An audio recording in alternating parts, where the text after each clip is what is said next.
the Sambar or Rusine deer. Sambar may be shortly described as large deer, having rough, shaggy coats and big, rugged antlers of simple type, usually displaying but 3 tines. They belong to the group known as typical deer, although they are but distantly connected with the red deer. The color of the coat is usually dark umber brown, marked with chestnut about the rump and underparts. The well-known Sambar of India stands as much as 5 feet 4 inches at the withers, and weighs, before being cleaned, some 600 pounds. The longest pair of antlers yet recorded, Rowland Ward's Records of Big Game, measure 48 inches in length over the outer curve.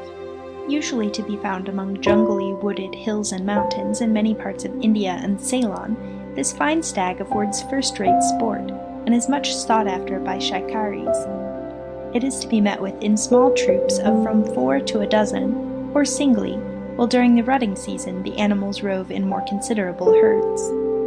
In jungle and thickly forested regions it is a hard matter to come up with the sambar on foot, and it is there usually shot from elephant back, by the aid of beaters. In more open hill country it affords good stalking.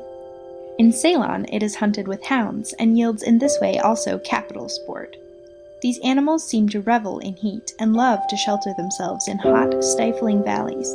They drink only once in 2 or 3 days.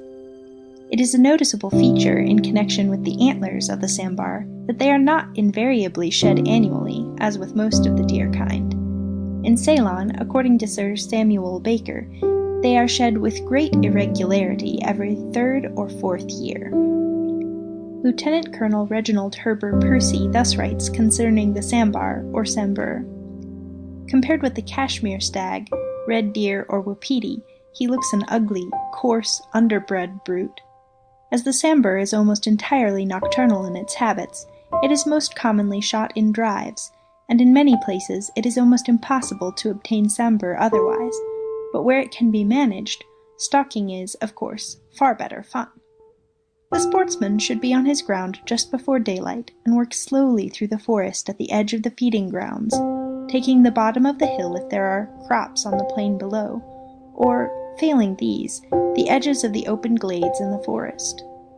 Presently, if there are any sambar about, he will hear their trumpet-like call, and, creeping on, see 2 or 3 dark forms moving among the trees. In the grey of the morning it is often very hard to distinguish a stag from a hind, and the writer has on several occasions had to wait, after viewing the herd, till there was light enough to pick his stag. Even in broad daylight it is difficult to judge the size of a stag's horns as he stands motionless in the deep gloom of the forest, and what little can be seen of them makes them look 3 times their real size. The beam is so massive and the tines so long. The stag, too, is such a big beast, standing nearly a hand taller than a barasingh, that if seen in the open he looks as big as our Irish elk. All driving should be done during the heat of the day, when the animals are lying down. Trying to drive when the beasts are naturally on the move generally results in the game leaving the beat before the men are in their places. It may sound ridiculous for a man to get up a tree in a sambar drive, but he is far more likely to get an easy shot in this position, as the deer will neither see nor wind him. He commands more ground, and he runs no risk of heading back the wary old hind which often leads the herd, the chances being that if he is rightly posted, the herd will come right under his tree. Another advantage is that, his fire being plunging, he can shoot all round without danger to the beaters. In some part of the Himalaya, native shikaris declare that they often shoot sambar by selecting a likely path and improvising a salt lick, after the fashion of Laplanders when they want to catch their tame reindeer. The flesh of this deer is coarse and only moderately good eating. The Malayan sambar, found from Assam through Burma to the Malay Peninsula, and in Siam, Hainan, Borneo, and perhaps Sumatra, is slightly less in size than its Indian prototype. The antlers vary somewhat and are shorter and stouter. The longest antlers yet recorded measure 30 7/8 inches over the outer curve. These come from Borneo. The Formosan sambar, sometimes called Swinhoe's deer, is again closely connected with the Malayan sambar, and may be looked upon as purely a local race. The antlers appear to run smaller, the best recorded examples only extending to 19 3/4 inches. The Luzon sambar, Philippines, a small subspecies, and the Szechuan sambar, northwest China, are also local races of the same species. This last seems thus far to occupy the most northerly habitat of this group. The Basilan sambar, Philippines, is, like its congener of Luzon, a small subspecies, standing no more than from 24 to 26 inches at the shoulder, of slender build, and with the hindquarters higher than the withers. The best antlers yet recorded measure no more than 15 1/2 inches. It is interesting to note that as the island of Basilan is the smallest of the Philippines, so is this sambar by far the smallest of its group. Its restricted habitat has no doubt conduced during long ages to bring about this result. The Javan sambar, or rusa, is a distinct species, found, as its name implies, in the island of Java. The antlers are somewhat slender, but are, next to those of the sambar of India, the longest of the group. The best recorded pair measure 35 1/2 inches, while another pair from Mauritius, where this animal has been introduced, measure 1/2 inch longer. This sambar is smaller than the great sambar of India, and is about on a par with a good red deer. The Moluccan rusa, a subspecies somewhat smaller than the Javan deer, is found in Celebes and certain islands, Boru, Batchian, and Amboyna, in the Moluccan group, while the Timor rusa, a closely allied congener, is found on the islands of Timor, Samau, and Kambing. It is possible, nay, even probable, that the Malays may, in times gone by, have introduced certain of these Rusine deer from one habitat to another. Such, at least, seems to be the presumption among naturalists. Dr. Goulamard, in that charming book, The Cruise of the Marchesa, page 357, gives some interesting information concerning Moluccan sambar in the little-known island of Batchian. The inhabitants, living for the most part in the hills, kill and smoke the deer, and bring the meat into the villages for sale. We were fortunate enough to assist at one of their hunts, in which no other weapon than the spear is used. The side of a large ravine, which had been partially cleared, and presented a confused jumble of fallen trees and low brushwood, was assigned to us as our post, and from the extensive view it commanded, we were able later in the day to watch one run almost from start to finish, although at first the sport appeared to be successful in every direction but our own. At length, a stag broke cover about 500 yards above us, and descended the slopes of the ravine, but shortly afterwards turned and made for the forest again. He was met by some of the hunters and driven back, but the dogs were now in full cry and pressed him hard, the hunters meanwhile racing at their utmost speed above in order to prevent his regaining the jungle. He now altered his direction and turned down once more towards us, but the fallen trees were so thick that the dogs gained rapidly on him.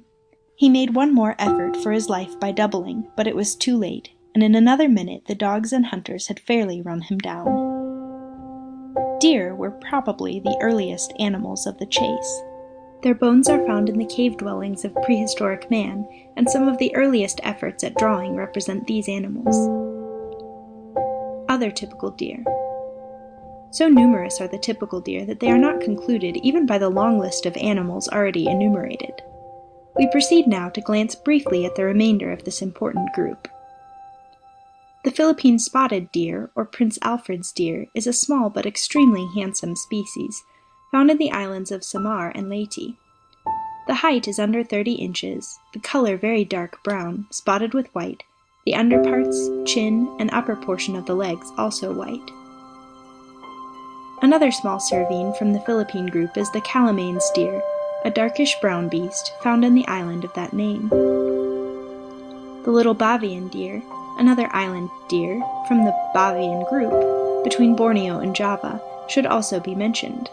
Very little is known of the habits of these three deer, and few specimens even of their skins and horns have reached Europe.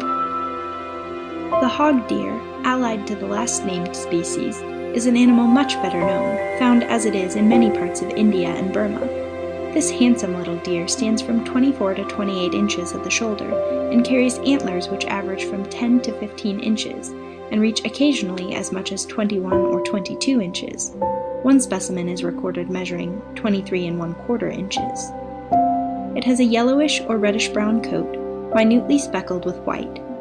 The summer coat is paler and marked with white or palish-brown spots. This sturdy little deer is found usually in long grass and affords excellent snap shooting. It is also run into with dogs and speared by mounted sportsmen. Major Fitzherbert thus describes a chase of this kind.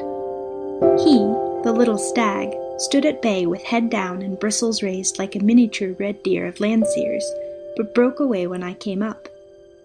Once he charged the bitch and knocked her over. He stood at bay 2 or 3 times, but I could never get a spear into him for fear of hurting the dogs.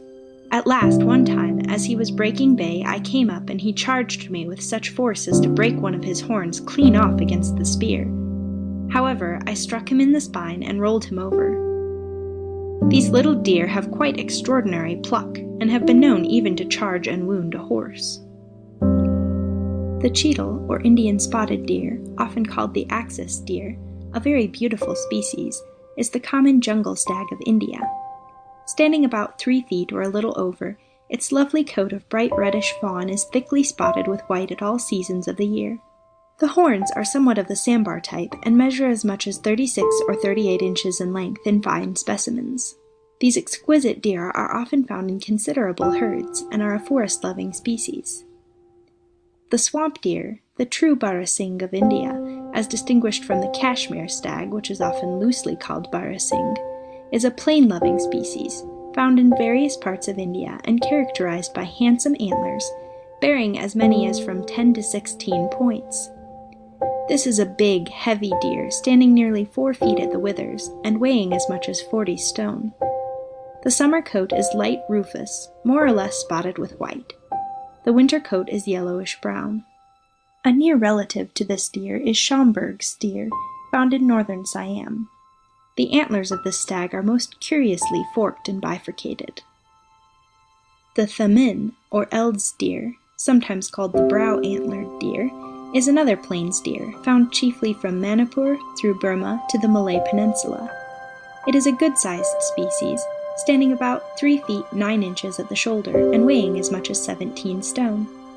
The large antlers are simple in type, the brow tines curving down curiously over the forehead. The tail is sharp, and the neck provided with a mane, the young being spotted.